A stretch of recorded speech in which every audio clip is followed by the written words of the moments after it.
Ẹ kú ìkàlẹ̀ ọmọ Yorùbá, ọmọ kóòtù òjíire nílé lóko káàkiri gbogbo àgbáyé. Ẹ kú ìkàlẹ̀. Mo ti jẹ́ ó yé wa pé jẹ̀dẹ́jẹ̀dẹ́ kì í jẹ́ kankan dákẹ́. Bí ọ̀jẹ̀ méjì ọ̀jẹ̀ mẹ́ta, mo ti sọ fún yín pé mẹ́ta ni wọ́n fún yín. Ẹ má lọ jìnnà. Ẹ rí iṣẹ́ tí mo fẹ́ fún yín sí kejì yìí.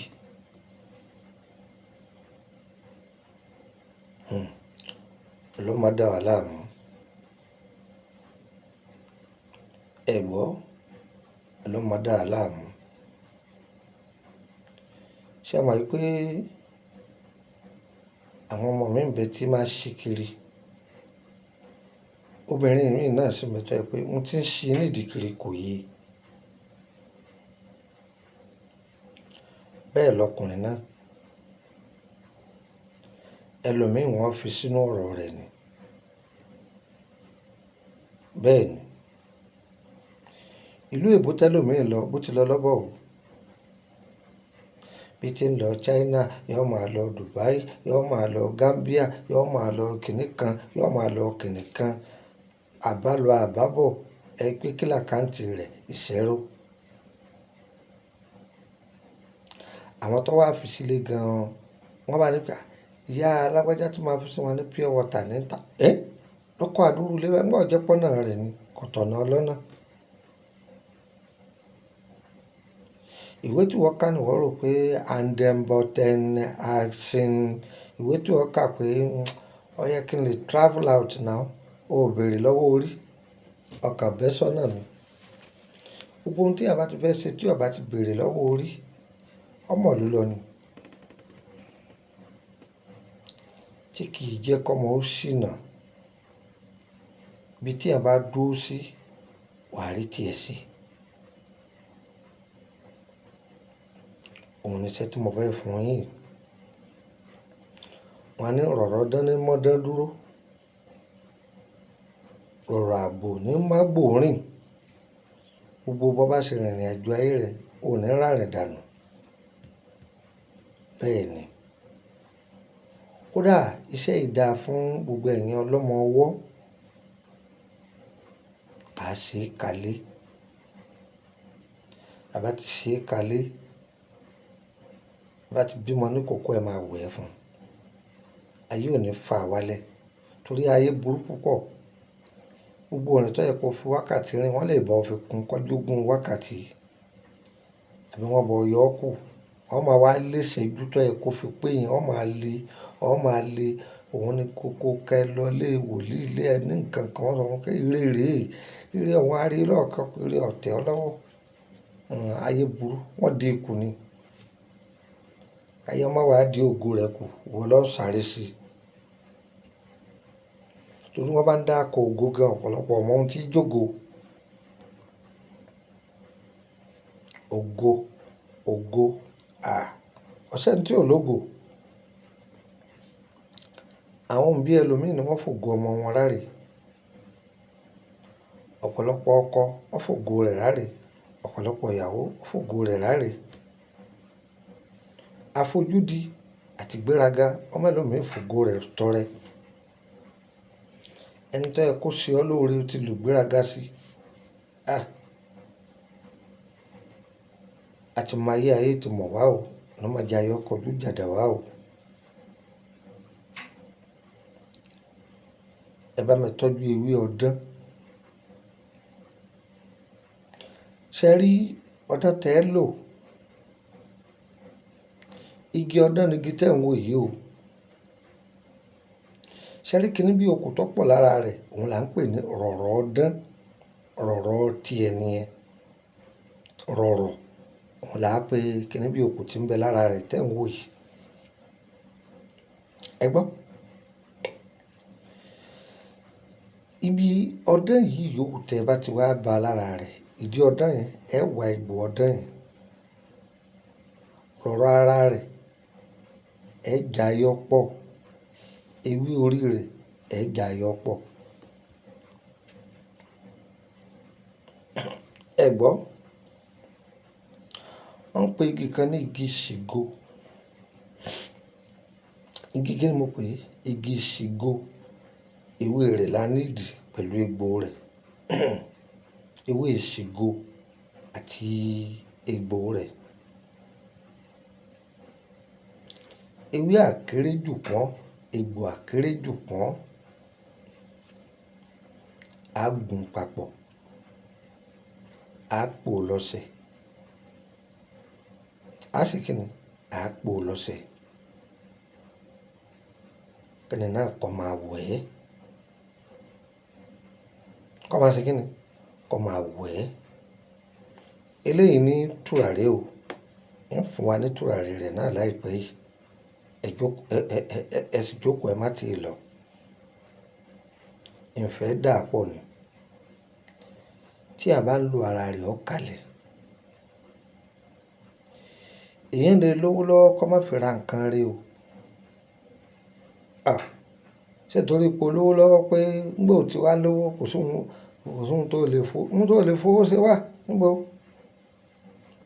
Tó bá lówó lọ́wọ́ tó ń rárá kúra tó gẹ́ẹ̀tì ara rẹ̀ ńkọ́? Owó kọ́ ni gbogbo nǹkan.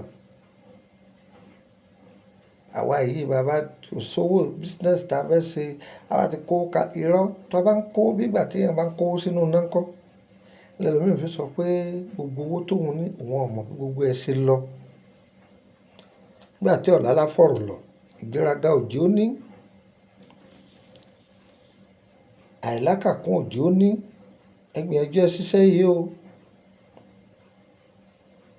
Àlùjọ̀nnú burúkú ò ní lè kọ́ bọnú ọjà yín. Àwọn ẹni burúkú ò ní lè kọ́ bọnú ọjà yín. Kódà wọn ò ní kọ́ bo ògo rẹ̀. Iṣẹ́ táyé kì í fi kọ́ bo ògo ẹni. Òun ni mo fún yín òkú tùràrí rẹ̀. Ẹ má ti lọ, ẹ jókòó. Mo nọ́mbà mi mọ ọ́dọ̀ +2348032983298 +2348032983298 gbà kan sí +2348133155111 +2348133155111. Wo bí èèyàn mẹ́rin ní nọ́mbà mi yìí wúlò fún. Ìwọ tó fẹ́ bèrè nípa ìrìn àjò ayé rẹ̀, ó di ní. Ìwọ tó fẹ́ ra bóyá àtúndè ní tùràrí ní nǹkan kan ní tó pè wá pé sọ́wà. Ẹ̀yin tí ẹ máa bèrè pé fẹ́ rè èpo ọ̀bọ ọ̀dọ̀ àwọn eléwé ọmọ ní ọlọ́ èmi kì í tè èpo ọ̀bọ o.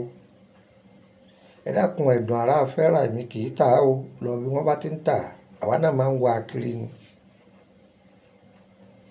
Ẹlẹ́lẹ̀kẹta òun lẹni tó fẹ́ join private group bí ta ti ń dáhùn yàn lẹ́kọ̀ọ́ ewé àti egbò. Ẹlẹ́lẹ̀kẹrin ẹ̀dá òun lẹni tó jẹ́ pé àwọn iṣẹ́ ta ti fi sílẹ̀ bí lórí YouTube ni, nínú public group lọ́hùn ni pé kò yí ọ, ó fẹ́ ká bẹ́ẹ̀ ṣe torí pé bóyá kò sáàyè fún ọ, á bẹ́ẹ̀ ṣe tó bá ti lè san owó rẹ̀. Ìyẹn mẹ́rin tó wà fún nìyẹn o. Àwọn àjọkò kanú lé dákun máa wọ̀ kan ló fún wọn nọ́mbà kan á ní kó pè mí kó máa dà mí láàmú. Má kàbùkù ọ̀rọ̀ ẹnu mi ọ̀dá o. Ọ bẹ́tà kó ṣàgbéjẹ́mọ́wọ́, má pè mí o. Àbọ̀ máa lọ fi mẹ́sẹ̀jì kan lẹ̀ fún mi ní WhatsApp bó ti fi nǹkan rẹ́ sí bẹ́ẹ̀ náà lọ́ba. Ẹ jọ̀ọ́ torí Ọlọ́run mo bẹ̀bẹ̀ ní o. Ọmọ yín ni mí o, ìní gbéraga o, àní tójú lẹ̀ mọ́lẹ̀ o. Ṣùgbọ́n ìlú kì í kéré kó má lófin. Odò kì í sì kéré ọmọ lókùtà nú. Ẹ dákun ẹ bá ń gbà á bẹ́ẹ̀. Ohun tí mo fẹ́ ni mo sọ ohun. Láti Ìkòròdú garage ẹ̀wọ̀ mọ́tò ti lọ sí Báyìíkù. Ẹ bọ́lẹ̀ ní Emily bus stop, Emily Street, number 50 lẹ́gbẹ̀ẹ́ ilé lọ́ọ̀yà. Ọ̀dọ̀ mi ní Nàìjíríà nù, ọmọ bíbí ìlú Ìṣẹ́yìn ni mí. Ní ọ̀dọ̀ mi ní Kútọ́nù kò tí ì dé Gàkàn bí Túndé ti ń ta mọ́tò. Bí ẹ̀yin ọjà dé Gàkàn ń bẹ lọ́dọ̀ mi. Gbogbo ẹ̀yin tí ẹ bá fẹ́ rí mi ẹ máa ṣarajọ. Láti kó tó di Ṣùìdí lọ Fọ̀ntrìdí, Sàmẹ́dì kankan, ó yẹ kí n ti wà ní orílẹ̀-èdè Benin. ẹ jẹ́ n fún yín nọ́mbà àbẹ̀nẹ̀ mi +22954651928 +22954651928 gbàkan sí +22959651929 àbí ìwé nọ́mbà yẹn dáadáa +22954651929 wọn kà á fún wa tó pé tó bó ṣe jẹ́ nìyẹn èèyàn mi o èmi yóò máa fi èyí ṣe lọ ẹ pè wá fún ìtọ́jú àrùn ara lánàá tewé àtegbò èyí tẹ́ ẹ bá bẹ̀ wá tí kì í bá ṣe tiwa tó bá jẹ́ tó lóyìnbó ọwọ́ kan làwọn sọ fún yín. Lukman ọmọ Àyàndáre bàbá ọgbọ́n ọmọ ọ̀dọ̀ àgbà jáde ká bá pèrè ní bàbá ọgbọ́n tẹ́ ẹ bá ti gbọ́ Lukman ọmọ Àyàndáre kì í ṣe mí. Ẹ lọ rí YouTube ẹ lọ search fún Àyàndáre Lukman ẹ sì lè search fún Àyàndáre Lukman lọ́ndà bàbá ọgbọ́n ọmọ ọ̀dọ̀ àgbà àbí lọ́ndà ìwúlò ewé àti egbò ẹ kàn mí bẹ́ẹ̀ agbára Ọlọ́run ẹni tó bá fẹ́ wọ public group ọ̀fẹ́ ni o ṣùgbọ́n láǹfààní àti béèrè béèrè kankan ẹni tó wà ní private òun nìkan ló láǹfààní tó yọ yẹ wá o kò ní yẹ lẹ́hun tá a fẹ́ Ọlọ́run ó ṣe é tá a fẹ́ Elédùà kò lè jìnnà sí wa òjò kí rọ̀kọ́tà sílẹ̀ olórí ẹ̀yin olórí èmi òní tà sí wa ire o ire kàbìtì.